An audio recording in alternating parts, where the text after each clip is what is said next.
It's Joe, and this is my next project. This is our one-take video. You know, as doing these videos goes along, it becomes harder and harder to edit.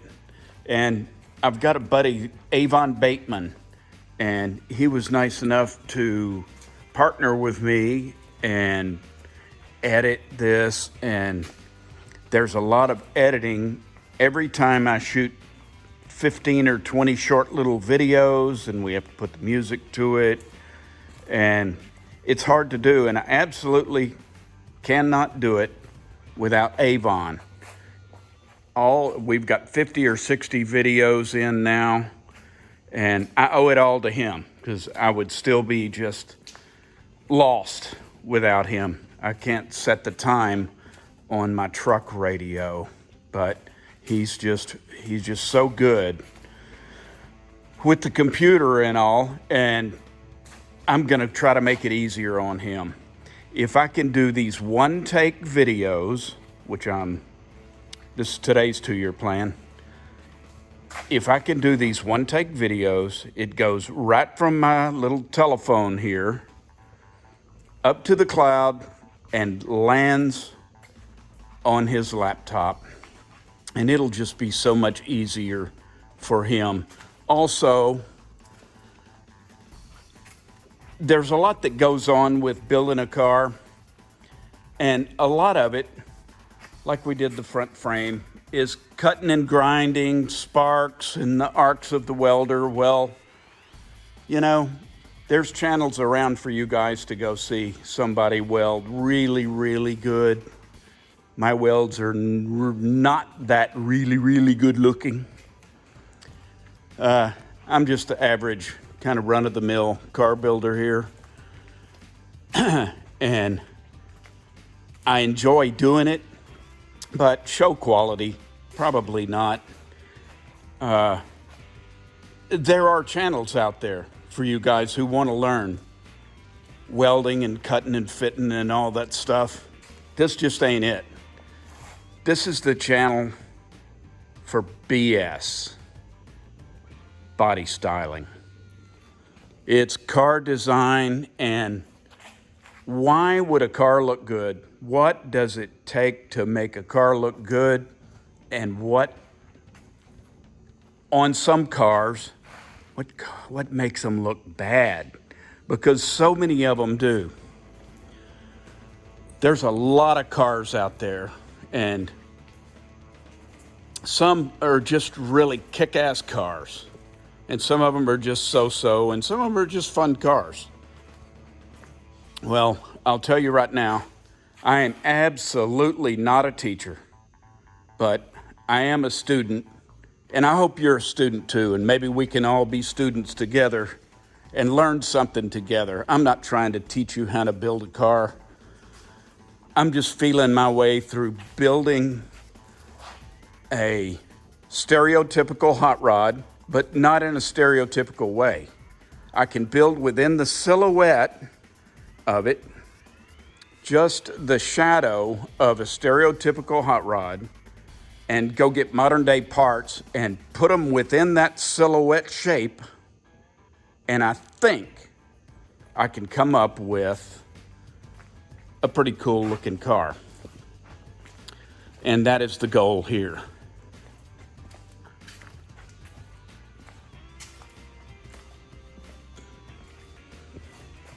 I like pacing. I like walking around this car. I'm walking around it right now with a camera, but I guarantee you I walk around this car a lot just looking at it. And my father made these stools where he could sit down and put disc brakes on his 70 Chevelle big block. And I ended up with them. And on that point, I've never built a car on a stand before. This is all new to me. I just build them on the concrete. But since my dad built these stands, they're just about as high as that. That's the view of what this car is going to look like when you're standing beside it in a parking lot. And I drag these stools around sometimes and stand on them because I can just get a real life view. And we're at the point of this car. You can see we got the radiator. We did get the radiator, which is cool.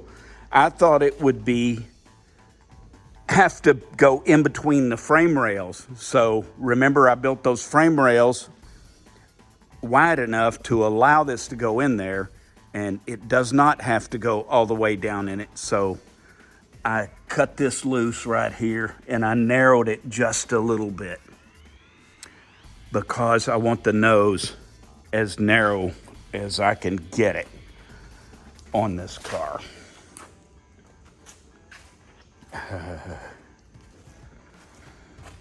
And really, we are going to get to welding and cutting and welding on this, but I don't know if you're going to see a lot of it. I was talking to you about being a student, and here's something that I observed just being a student, and it has to do with the way we're going to mount this front end. And let's just talk about that right quick. If you go look at hot rods, little coupé hot rods like this, I'm not talking about every hot rod in the known world. I'm not talking about old Indy cars. I'm not talking about wide body cars. I'm talking about like 32, 33 Fords, that sort of thing. Let's go look at all those good looking cars. And here's something you will notice.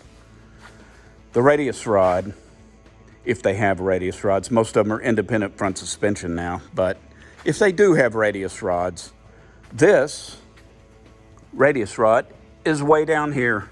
Looks to me like about as low as they can possibly get it. And I don't have a problem with that. I just want to do something different. But where do we start? Where do we start mounting this? Do I mount this to the axle? I'm sure there's an advantage to having this low.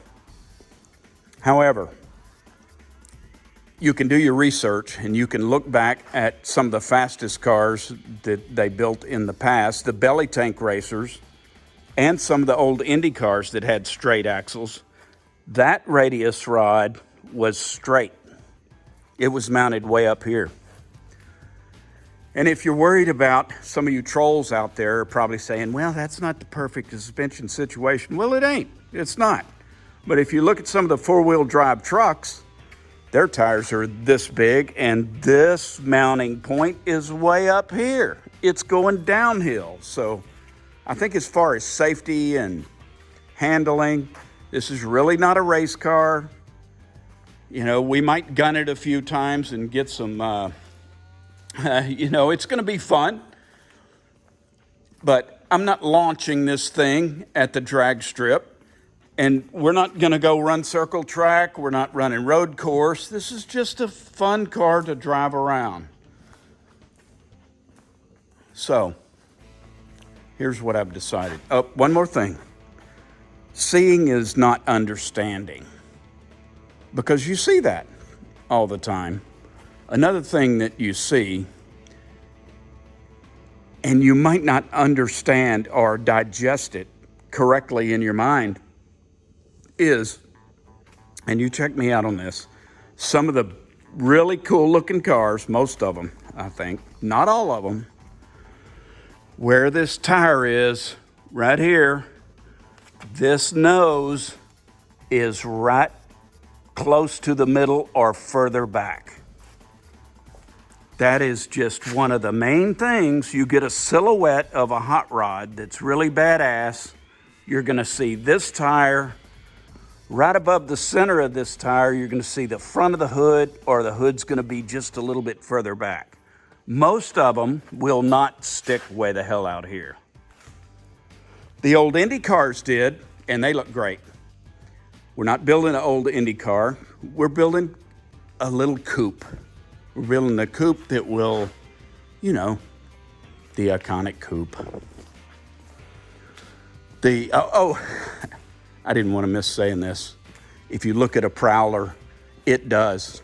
It sticks out here. And that's one of the few things on a Prowler that suck. Did I say few things? That's one of the things on a Prowler that sucks. And I like Prowlers. I just think they're badass. And, What kind of balls does the company have to produce that sort of thing? You don't see Chevy and them doing that. And I'm pro Chevy, I'm pro Ford, I'm pro any kind of car. I don't care if it's a Can-Am car or mid-engine car or any kind of car. I like all kind of cars, but we're not building all kind of cars. We're building this little coupe. We can only build them one at a time. So, here's what I'm going to do. I have decided that this car will have sheet metal tapering here all the way to the grill.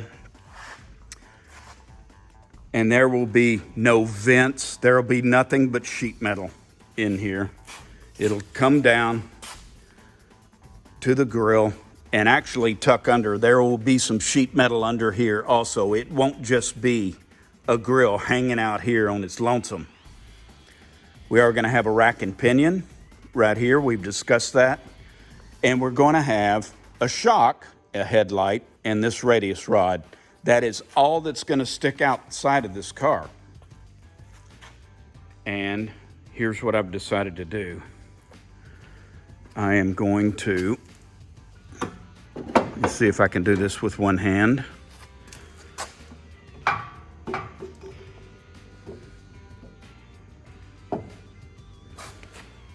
There we go.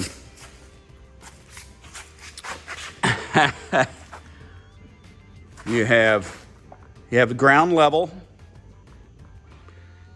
and you have the rake of the top of the door, and now you have the rake of this radius rod, which is somewhere in between that, and that's all you're going to see in there. There'll be a hint of a frame showing underneath because I'm getting rid of this Volkswagen rocker. That's where that's going to be. I'm going to arrange it to where the tire, hopefully this tire does not come in and hit it. And I'm going to build a bracket. So, and I say so much. I don't know you. I don't know if you're building a car. All I know is you show up here, so you must like something about body styling. There must be something here that you like. And I can't anticipate what you like. There's just no way. So I'm going to do what I like. And the people that like what I like will show up here, and want to see what I like will show up here. And those that want to see something else and just be trolls, maybe they'll go away.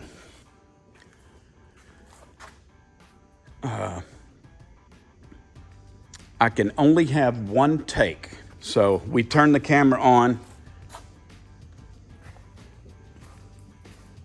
and I have to take it from there, and it's, I'm just going to tell you all about it. I'm going to tell you exactly the way I feel and exactly what I'm going to do.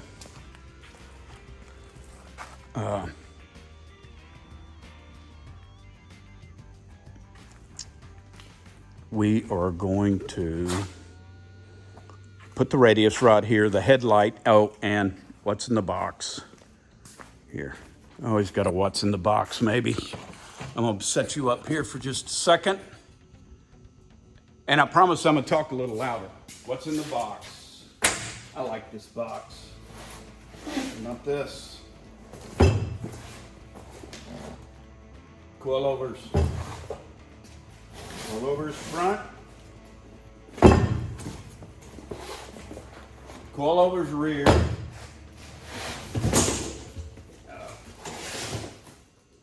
And extra set of springs.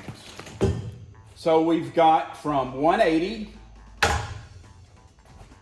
250, what are these, 200, 200, and there's another one in here. Let's see what those are. If I was a good videographer, I would have had that ready. But I'm not, it's just me. And 300. Now, I know when you order these things, that's what they say on them. That's what they say. 180, those are 300. These are 250 and these are 200. I'm not sure if you know this because I just don't know what you know. And we're all students here, and there's some people here who've just showed up. So I'm just gonna tell you, this 250 pounds, you see that around a lot. The spring rate on there, but that's 250 pounds per inch. If you mash them down 2 inches, that's 500 pounds. So the more you mash them down, the more weight they're going to hold up.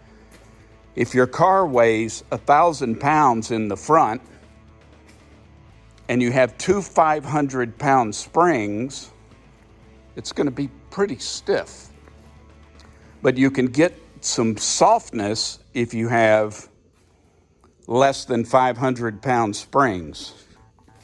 And there's a science to that, and there's YouTube videos who can explain all that, and it is fascinating. And I love that stuff, but I'm not a teacher. I'm just a student, and I'm a Smoky Eunuch student. Cut and try. That's Smokey's motto.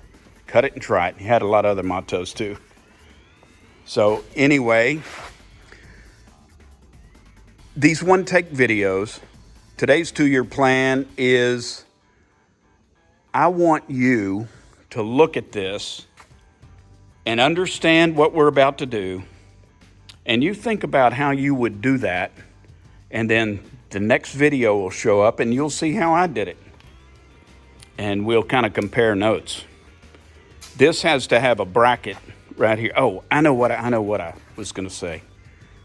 I've got to change this. Let me change this back to where it was because it's important.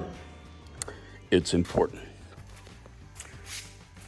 The cars that you've seen in the past, well, and they'll make them forever, that have this radius rod pivoting right down here also use several different steering systems, but one of them is a steering box under the dash with an arm that sticks out right here.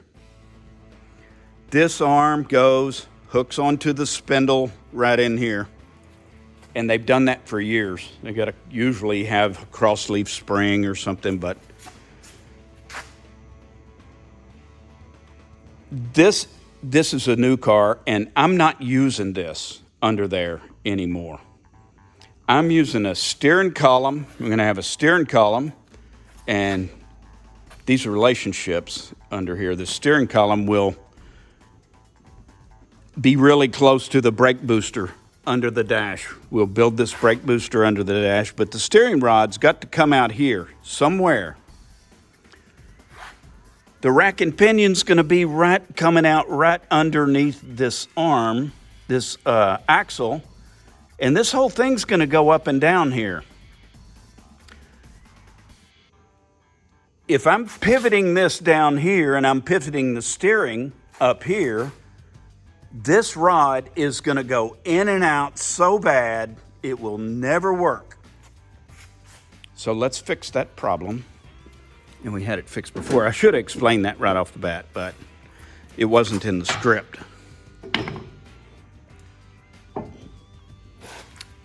This is going to be outside the body, hopefully with a big acorn nut on the end or something. Anyway, our steering rack and pinion is going to come out right through here. And if our steering column comes down here and that U-joint pivots right somewhere in line with this, life is going to be so good and so easy. And that's what we're after, an easy life, isn't it? It's all going to work out. And then we'll build a grill. So you figure out how you're going to mount this